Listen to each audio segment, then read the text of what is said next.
Hey everybody, Al Puglisi, another day in the shop with Howard Zane. And it's not always a day in the shop with Howard Zane, but I'm here usually 5 days a week. So we have some HO goodies here that Howard and I'd like to show you that are offered for sale. So we featured the station a while back on the channel, but let me show them to you again now that they've been further detailed and tweaked.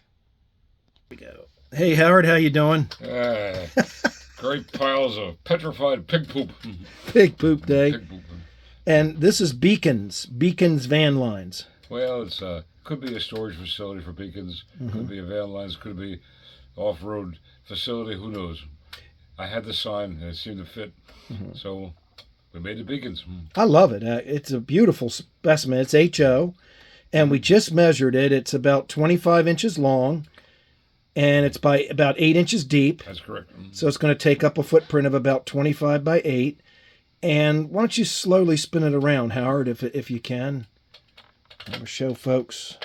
The steers we just glued on, so that could be, some might be hanging a little bit, but it's no problem.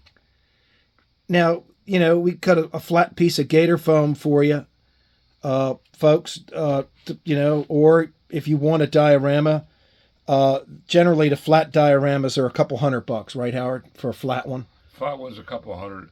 Well, with the grade, it depends on the severity of the grade. Right. Between 350 and 400. Right, but we could do a flat diorama for this, or leave you the flexibility. Howard, if you want to pick it up and show them the legs underneath, you can turn it up toward me. There we go. I'll show folks it's super braced. Everything's super braced. Yep, and lots of legs. So, okay, you can go ahead and put it down. Now, this, again, started with a little thumbnail sketch, which we lost. The thumbnail sketch was about the size of a postage stamp, but that was enough. Wow. Yeah, we tore the shop apart looking for that sketch. It's so small. We just kind of made this thing up. Wow. Which is what we do all the time. Or you did, yeah. You made that. You drew this up. You're learning how to do that. This is very lovely, and let's flown in. This is a water tank with board by board boards. Well, this started out as a Walthers water tank. So we built. This is the Walthers construction here. The Walthers detail on the base is fine. What we did on the tank, we just covered it with 4 different wood stains. The little strips of wood with different. Well, whatever. Yeah, it looks good. It's just, and it doesn't have to be a warehouse for storage facility. It could be, you could change the name and make it a restaurant. We were joking about the fact that, it could be a giant all-you-can-eat place. It could be... It's all about imagination. It's all about imagination. Now that Cracker Barrel's out of business, I could see something like this being a general store on the left-hand side there and a restaurant on the other side, kind of like a Cracker Barrel. So, the name can easily be changed to fit whatever you might need. Well, we have the grand entrance, so we could definitely change the sign if we have to. We'll do that for you. Yeah, it's flexible, very flexible. That's the beauty behind it. I just think it's beautiful. Let me give a bird's eye view of it here, Howard. Don't forget, everyone, our signature is the cupola. Yes.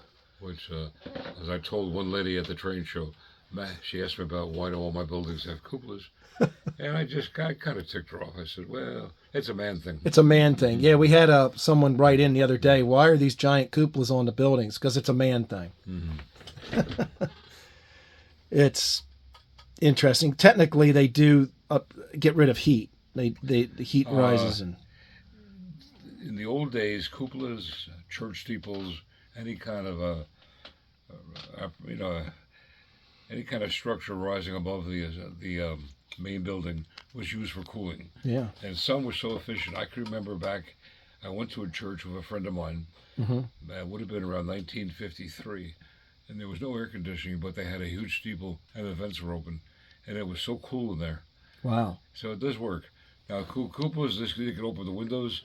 Sometimes they have vents, which are quite effective. You just pull a string or a rod and it opens a vent. There's other reasons for cupolas. Identification. You can tell your building from afar versus the smaller buildings. Right, right.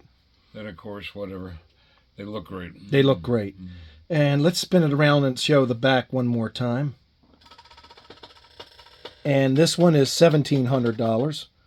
And you can come pick it up local if possible and see the layout and all the wonderful things and drink coffee and see my layout and Howard's layout, and it's worth the drive. And the back of it's beautiful.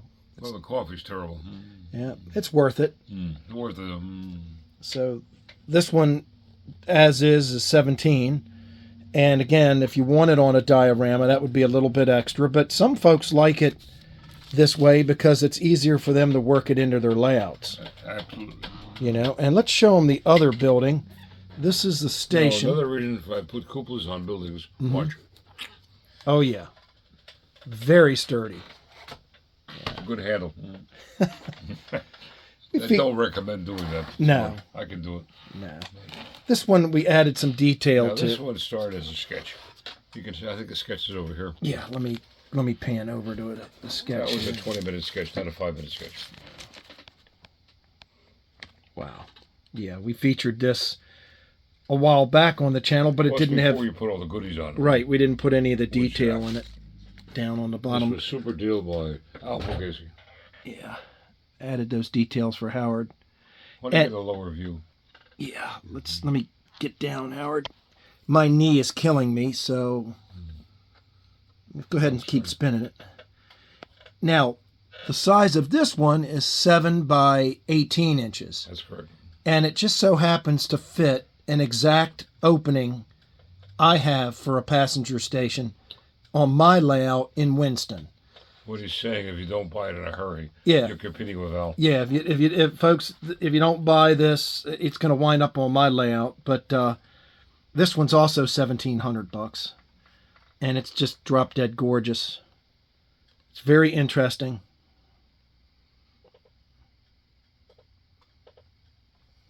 What's interesting about the exploration on this, folks, is it was originally shot in a satin almond color.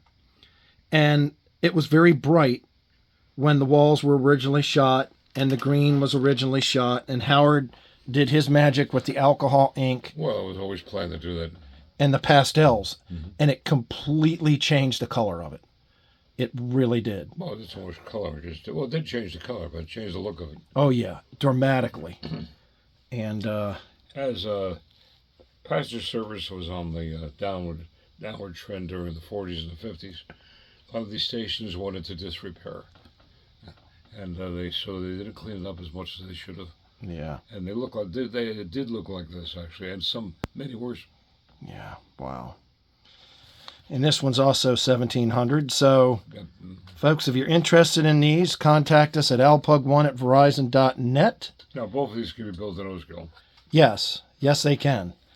And coming up on the channel, speaking of O-scale stations, Howard is designed and we're in the process of building a big O-scale station for me on my future O-scale layout, but we'll talk about that on another episode, Howard.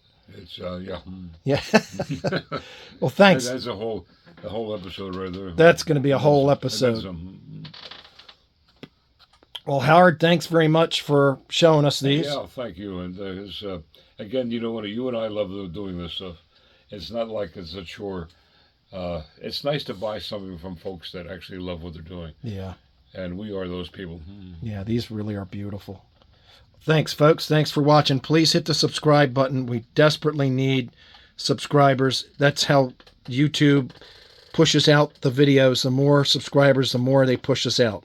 So if you hit that subscribe button, it doesn't cost you a dime. You don't get any emails, and it greatly helps the channel. Thanks, Howard. You're quite welcome.